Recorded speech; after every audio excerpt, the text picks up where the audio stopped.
Throughout the 1990s, Mitsubishi were one of the big names in the World Rally Championship, but then, in 2001, things stopped going to plan.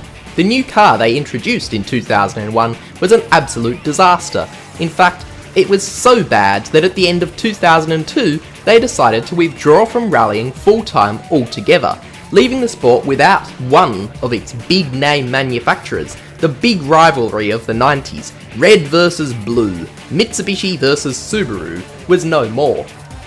But they were only gone to test their car some more and try to update it. In 2004, they returned to the World Rally Championship with a Mitsubishi Lancer WRC5, dropping Evo from the nameplate. They took the year off to test their car and work out how to make it fast. So, did it work? Let's find out.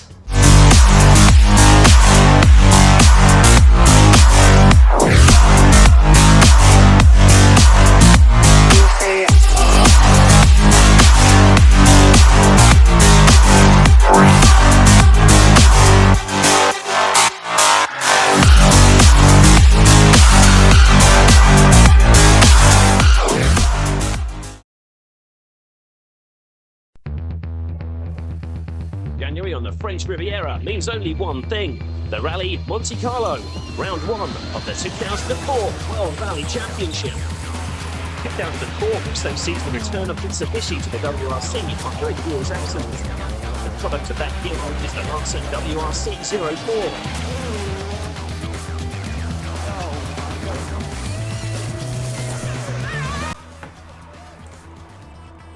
It was a big day for new cars in the World Rally Championship. Peugeot had retired the 206 to the purgatory of being a perennial privateer car. Long live the 307.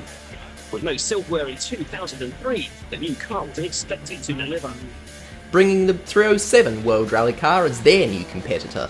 And Mitsubishi brought their new car, the Lancer WRC5. It was to be driven by French tarmac legend Gilles Panizzi and Italian hotshot Gigi Galli. With the legacy of a multiple-time World Championship winning team and a whole year where the team did nothing but testing, pressure would be to perform, and perform well. Failure was not an option. Stage 1 was cancelled by the organisers because there was too many spectators for the stage to be safe. Stage 2 would therefore open the rally instead. The cars were getting ready to go, the drivers were ready. A car developed by a World Championship winning team with a strong driver lineup was about to start. It's time to see how the legendary Mitsubishi would go. Gilles Panizzi launched his Lancer out onto the open road, throwing the rally machine around the stage. His teammate, Gigi Galli, did too. They pushed hard and pushed fast, and by the end of the stage, they were all the way up to 8th and 11th. They were in 8th and 11th? A whole year of preparation and that's what they did? But maybe they just needed to dial in the car. It was a new car after all, and it can take a bit of time to learn the car. Set it up right and get the thing going. And on stage 3, Gigi Galli set out to try to prove this. He went 4th fastest on stage 3, and that put him up to 7th overall. But just remember, this is a partially snow, partially tarmac rally, and sometimes you just get lucky with a tyre choice and you can get some very strange stage results in Monte Carlo. And you can tell that this was probably that because he only held this position for a single stage, as he fell back down to 8th overall following a 13th place finish on stage 4. But at least he was doing better than his teammate, Gilles Panizzi, who was, for some inexplicable reason, in 21st, behind some S1600 Suzukis. I can't find any notes anywhere explaining why he was that slow, but if things looked bad for Mitsubishi on stage 4, they were going to get even worse on stage 5 because their leading driver, Gigi Galli, crashed out of the rally on stage 5. But he must have activated the Lancer's secret feature that wipes the memory of any nearby cameras, since there is not a single video or picture of this happening that I can actually find. But Galli's crash meant that Mitsubishi's only remaining car was driven by Gilles Panizzi, and it was all the way down in 12th position. Panizzi would improve a few places over the next few stages, and would gain 3 places on stage 9 after Carlos Sainz and Mikko Hirvonen crashed out, and Roman Cresta's car stopped working. This was presumably done to market Hyundai by showing how similar the rally car's reliability was to the road car it was based on, but the rest of the rally was uneventful for Panizzi, who finished in 6th position, bringing the team some points on debut. Not too bad, but how did they go on loose surfaces?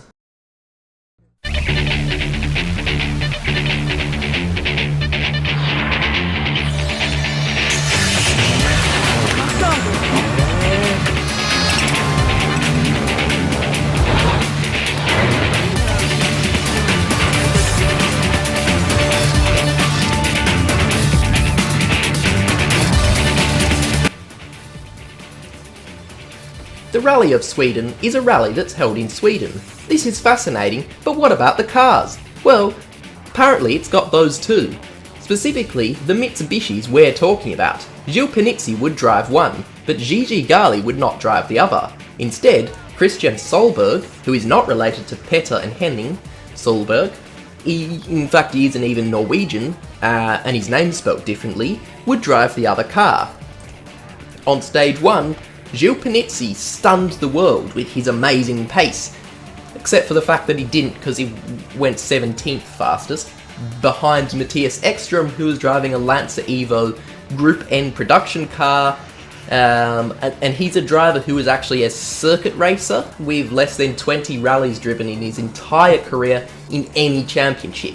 He's a legendary driver on the circuit and went on to be DTM champion that year, but being beaten by him on snow whilst he's driving the lower category version of the same car you're competing with does not sound particularly fun, even for a tarmac specialist like Gilles Panizzi.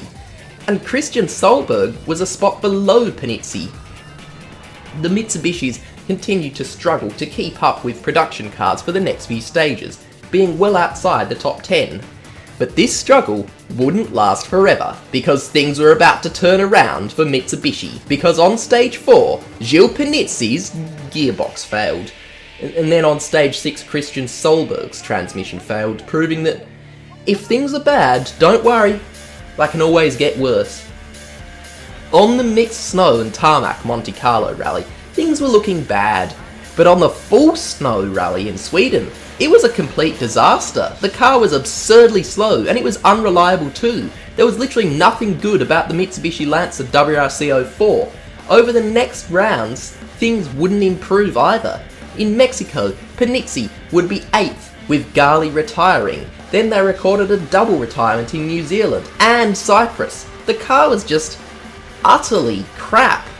After the Rally of Germany, where both drivers crashed out, well, at least it was driver error this time, they decided to once again pull away from the championship for a bit to develop the car. Well, that was sort of in the plan, but you see, the car might have had a little bit of potential, because one of the reasons it was slow was something that's quite fixable. It was lacking a crucial bit of technology that every other serious car had, and that Mitsubishi could have used the whole time.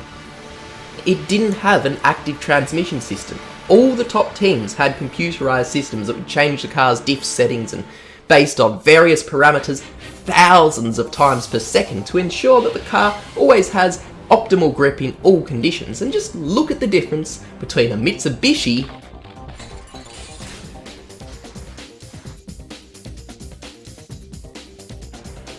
and a Subaru in this corner. But Mitsubishi was actually famous for their active transmission systems in the Lancer Evo road cars, which were made originally so they could go rallying. There was the active centre diff, active yaw control, and every other electronic system they could think of. Also, transmission troubles meant that time spent in 2003 was all wasted. The original Lancer World Rally car from 2001 struggled because it was rushed, but the team's technical director decided to scrap the old car's passive transmission system entirely, only to replace it with a new passive transmission, and all this meant they were basically starting from scratch, and the Lancer WRC5 was essentially a brand new car full of teething problems despite the team spending a whole year developing the new car. They wasted that year. They could have just taken the ACD system from the Evo road car, but they were concerned that the systems would be banned if they started using them in the rally car, so they didn't use them. The trouble is, all the other teams were, so they were just giving away performance for literally no reason. Active transmission systems ended up being partially banned in 2006, and then fully banned in 2012, but since other teams were using these systems in 2004, it was silly not to also run them, especially since they already had a very advanced active transmission system developed and rally proven in the Lancer Evo and its Group N rally car. They returned in just one more round in 2004, in Spain, where they placed 6th and 7th. But then it was time for 2005. This is because 2005 is the year after 2004. It's January, it's Monte Carlo, it's the start of the 2005 World Rally Championship. Robin Perra will be certain to be giving it his all to get Mitsubishi into the frame. Gilles Panizzi provides the backup in Monte Carlo.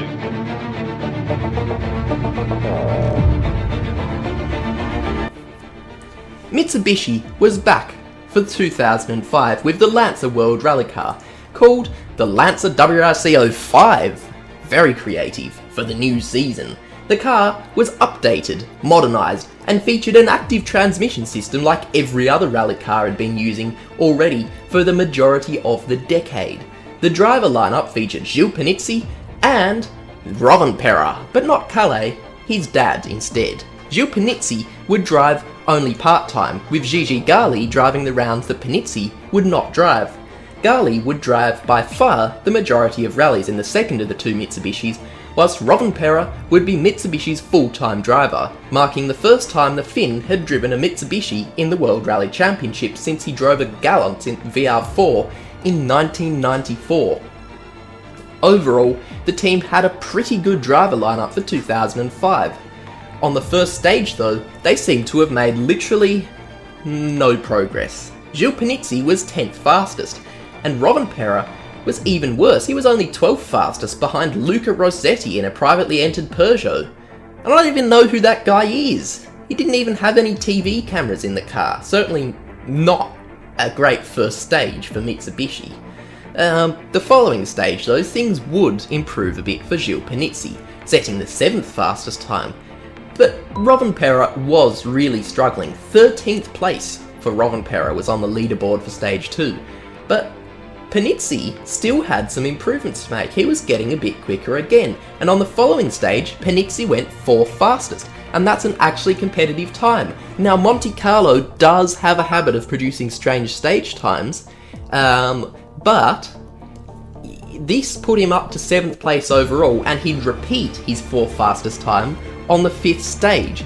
So that's 2 in a row, which means a chance that it's just a funny stage time from the changeable conditions of Monte Carlo really doesn't look like that's the case. And the consistency that he had over the next few stages would see Panizzi then climb to 6th overall. The Rally of Monte Carlo is a tough rally, and stage 8 would be the toughest of all. The roads were narrow and lined with cliffs and rock faces. Here, they're driving the stage, but let's quickly make it daytime so we can get a real feel of the kind of roads they'd be driving. Yep, they were going to be taking their cars flat out down this road, but at night time. Loeb set off into the stage, dancing his Zara between the walls. Solberg and Grönholm throw their cars at the stage with full commitment, but in and amongst all the big names of rallying in 2005, there was a flash of red. There were plenty of red cars in the 2005 World Rally Championship, but this car was not a Citroën. It was not a Peugeot either. This red car was the Mitsubishi of Gilles Panizzi, and he just won the stage. But was this just a flash in the pan? Well, no, because Gilles Panizzi again proved that it was no fluke when he went 2nd on the 9th stage and 3rd on the 10th stage. This string of stage results at the pointy end of the field, combined with then crashes for Peter Solberg and Markus Grönholm at the same corner as each other, meant that Panizzi found himself suddenly all the way up to 3rd overall. Although he wouldn't set any more impressive times, that would be the place that he finished the rally, 3rd for the Tarmac Ace. So that was finally a promising sign for Mitsubishi. Robin Perra would be 4th in Sweden, but then things got a little bit troublesome. It would be the last of the team's impressive results for quite some time, but they said they had the low point of the season, which would come just a few rounds later than Sweden in Sardinia, where both cars retired with a gearbox failure. But throughout much of 2005, the Lancer WRC5 at least found itself finishing at the tail end of the points, or just outside of them. But this was progress. The previous year, the car was barely finishing any rallies, and getting any points at all was cause for celebration. Now it was getting back to the points. But the active transmission system they used was from an external supplier rather than being a Mitsubishi system, which is rather strange, and had to be developed for the Lancer World Rally car from scratch, whilst other teams had used fully active transmission since the beginning of the decade. But what that meant is that the car still had potential. Because they were behind on their development, that meant there was room for them to catch up. Things were starting to look good. And then there was the reliability. Well, they had a double retirement in Sardinia, but in pretty much all the rest of the rounds, the car was very much strong. It was going well, it was finishing rallies, and that was the sign that they needed.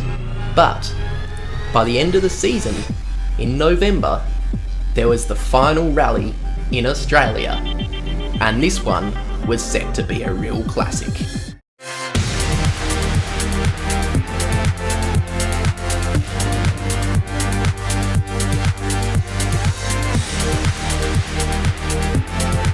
It was already big news at the start of the rally, as Ford brought their new car, the 2006 spec Focus. Since the new car had a new engine, both Fords had to take a 30-second time penalty for an illegal engine change, even though this engine change was because they'd switched the car model entirely. So Ford was now given an uphill battle, given that they were effectively starting the rally 30 seconds behind the competition. Anyone who knew a thing or two about rallying, though, thought that, like usual for 2005, this rally's battle for the win would be all about three drivers: Sebastian Loeb, Peter Solberg, and Marcus Grönholm. Chris Atkinson was another dark horse. The Australian finished the rally in 5th the previous year in a Group N car. So what could he do on this familiar rally with a proper World Rally car? But I can tell you one manufacturer nobody was thinking about in Australia was Mitsubishi. But stages 1 and 2 were super special stages, which means they were short and don't contribute much in terms of total rally time. But after the 2 runs through the super special, Rovanperä was 5th and Gali was 10th. Stage 3 would see the rally cars head out into the forest, where the real action happens. Stage 3's results looked exactly as anyone would predict. The names you'd expect were where you'd think they'd be, but on stages 4 and 5, Australia's Chris Atkinson took the fastest time and would lead his home rally as a result. Meanwhile, Rovanperä was down in 7th still, 0.2 of a second off Colin McRae in 6th place. The 1995 world champion was coming back in an attempt to make the Skoda Fabia fast, but on stage 6, Chris Atkinson's steering broke. This slowed him massively, and he lost a huge amount of time limping the damaged Subaru through the stage, but at least he could keep driving the car. That's more than what could be said about Marcus Grönholm. His suspension had collapsed on stage 7, and his rally was over. With just 6.7 seconds now between Loeb and Solberg, Sebastian Loeb knew he had to push, and so did Solberg. On stage 8, Loeb took the lead by going 7.4 seconds faster than Solberg, and now there was just 0.7 seconds in it for the lead.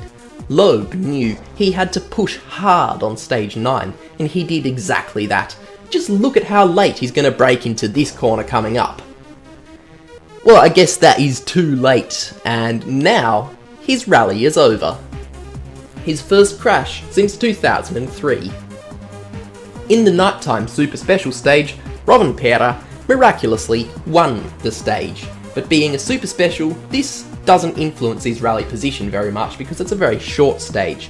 Stage 12, Rovanperä would go 3rd fastest though, proving the Mitsubishi had some real pace. And just remember that, yeah, there was a bit of retirements, but Chris Atkinson had got his car fixed up and back up to speed. The Fords may have taken that earlier time penalty, but they were back up to speed, and that was a third place, just on merit. But ahead of Duval, McRae and Rovanperä, Solberg was simply unbeatable in the Subaru. It was over 50 seconds clear of anybody else, and he wanted to really stamp his authority on the next stage.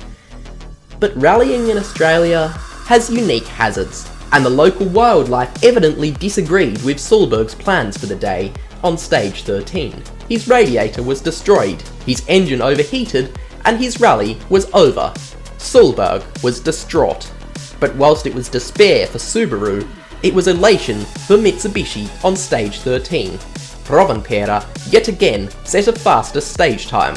It was starting to look less like the troublesome Mitsubishi of 2005 and more like the legendary Mitsubishi of 1999 again. Stage 14 would see Rovanperä win the stage yet again. Rovanperä was truly competitive now. He may not have been quite as fast as his son would later become, but rapid Rovanperä reliably wrangled the reluctant, roaring rally car through the wild western wilderness. But on stage 16, he made a mistake. Spinning and hitting a tree, his mighty Mitsubishi was miraculously not severely damaged, but he lost some time, and Colin McRae took second place back off the Finnish Mitsubishi driver. But with less than 5 seconds between the two of them, it'd be a big battle between Finland and Scotland over second place.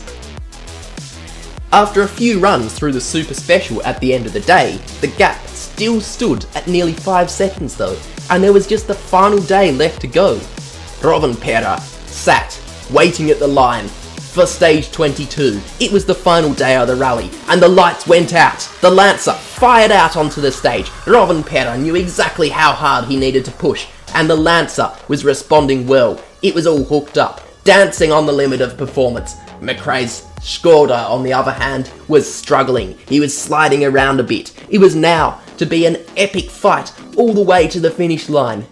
The Mitsubishi of Rovanperä had crossed the line of stage 22, and now, look at this 3D visualization they gave us in 2005's WRC coverage, and look, McRae's coming now, and that is the position change between McRae and Rovanperä. Rovanperä up to second, and now the two would be fighting all the way to the end. There was just the final service of the entire rally to go. They'd go in, set up their cars, fix them up, get them all ready for just the final few stages. But then, Skoda decided to change Colin McRae's clutch. But the job took longer than expected. They spent too long in service and were ruled to have retired as OTL, or over time limit. Now behind Rovanperä was Manfred Stoll, and he was over a minute behind. Rovanperä just needed to now drive the final few stages carefully enough not to crash the car, and he'd be rewarded with second place. And that's exactly what happened. Rovanperä crossed the line to take Mitsubishi's best ever result since 2001. In 2004, the Lancer World Rally car was a truly terrible car. But by 2005, it was at least reliable, had occasionally pace, and given a few competitors having some problems, it could be seriously competitive on occasions. The trouble is, Mitsubishi then did something really stupid. Their WRC program was improving, but they were still having some problems. So, by the end of 2005, and instead of asking, how can we fix these problems so we can win rallies, Mitsubishi asked instead, are we good enough to be here? Because at the end of 2005, Mitsubishi announced that they would be permanently leaving the World Rally Championship.